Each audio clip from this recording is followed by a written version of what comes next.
नमस्कार दोस्तों, कैसे हैं आप सभी।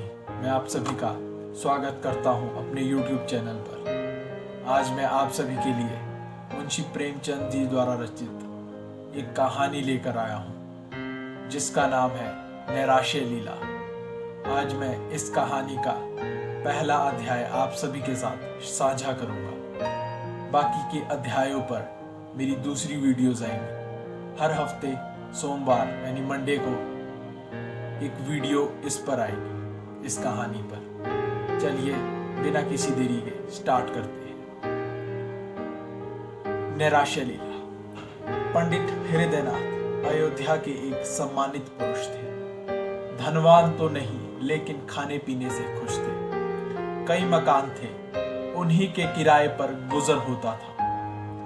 इधर किराए बढ़ गए थे, उन्होंने अपनी सवारी भी रख ली थी। बहुत विचारशील आदमी थे, अच्छी शिक्षा पाई थी।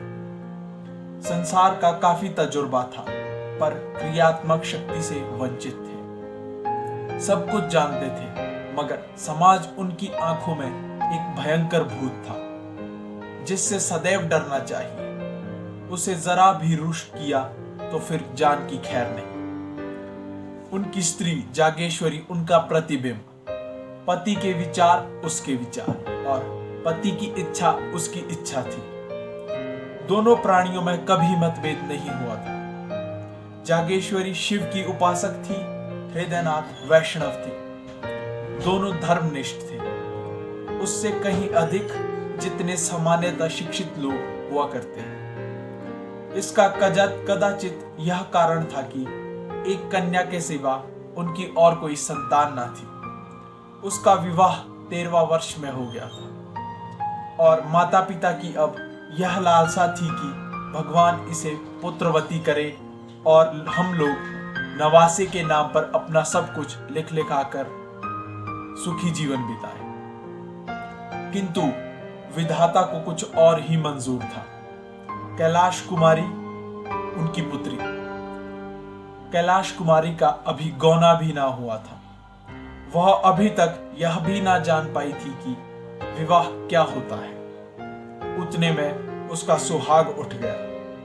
वैधव्य ने उसके जीवन की अभिलाषाओं का दीपक बुझा दिया। माता और पिता विलाप कर रहे थे। घर में कोहराम मचा हुआ था, पर कैलाश कुमारी भचकती हो होकर उनके मुंह की ओर ताकती रहती थी।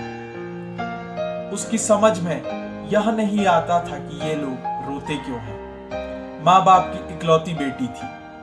माँ बाप के अतिरिक्त वह किसी तीसरी व्यक्ति को आवश्यक नहीं मानती थी। उसकी सुख कल्पनाओं में अभी तक पति का प्रवेश ना हुआ था।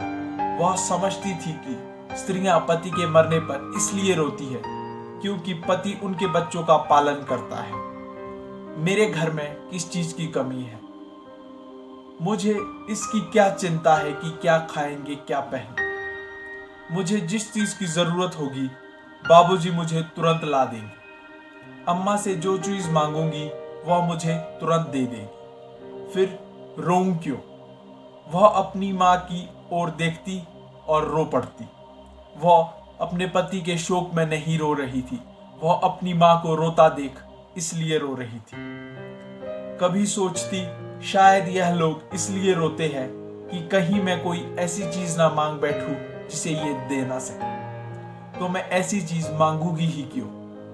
मैं अब भी तो उनसे कुछ नहीं मांगती हूं। वो आप ही मेरे लिए एक ना एक चीज नित्य लाते रहते हैं। क्या मैं अब कुछ और हो जाऊंगी। इधर माता का यह हाल था कि बेटी की सूरत देखते ही आंखों में आंसू की झड़ी लग जाती। बाप की दशा और भी करुणाजनक थी। घर से आना जाना छोड़ दिया था। सिर पर हाथ धरे कमरे में अकेला उदास बैठा रहते थे। उसे विशेष दुख इस बात का था कि सहेलियां भी अब उसके साथ खेलने ना आती। उसने उनके घर लाने की माता से आज्ञा मांगी तो माता फूट फूट कर रोने लगी। माता पिता की यह दशा देखी तो उसने उनके सामने जाना छोड़ दिया। बैठी किस्से कहानियां पढ़ा करती थी। उसकी एकांत प्रियता का माँ बाप ने कुछ और ही अर्थ निकाला। लड़की शोक के मारे घुल जाती है। इस वज्रघात ने उसके हृदय के टुकड़े टुकड़े कर डाले। एक दिन हृदयनाथ ने जागेश्वरी से कहा, जी चाहता है घर छोड़कर कहीं भाग जाओ, इसका कष्ट अब और नहीं देखा जाता। जागेश्वरी, मेरी तो भगवान से यही प्रार्थना है कि मुझे संसार से उठा ले। कहां तक छाती पर पत्थर की सील रखूं? हृदयनाथ, किसी भांति इसका मन बहलाना चाहिए जिसमें शोक में विचार आने ही ना पाए। हम लोगों को दुखी और रोते हुए देखकर उसका मन और भी दारुण हो जाता है। जागेश्वरी, मेरी तो बुद्धि काम नहीं करती। हृदयनाथ, हम लोग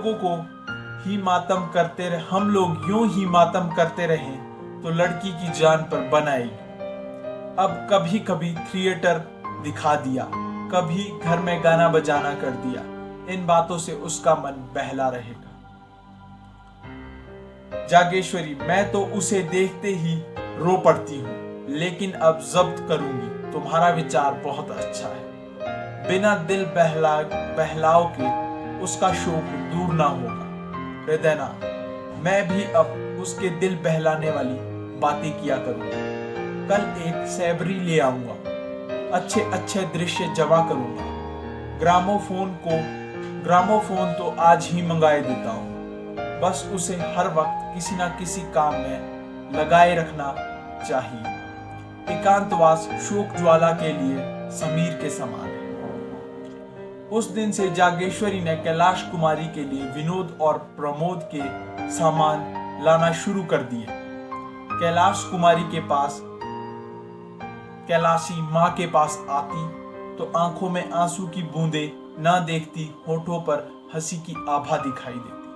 वह मुस्कुराकर कहती, बेटी आज थिएटर में बहुत अच्छा तमाशा होने वाला है, चलो देख आए।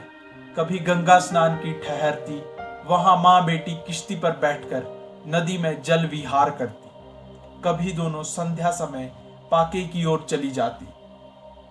धीरे धीरे सहेलियां भी आने लगी। कभी सब की सब बैठकर ताश खेला की सामग्रियां जुटाई। कैलाशी को देखते ही मग्न होकर बोलते, आओ बेटी तुम्हें कश्मीर के दृश्य दिखाओ। कभी ग्रामोफोन बजाकर उसे सुनाते। कैलाशी इन सैर सपाटों का खूब आनंद उठाती। इतने सुख से उसके दिन कभी ना गुजरे थे।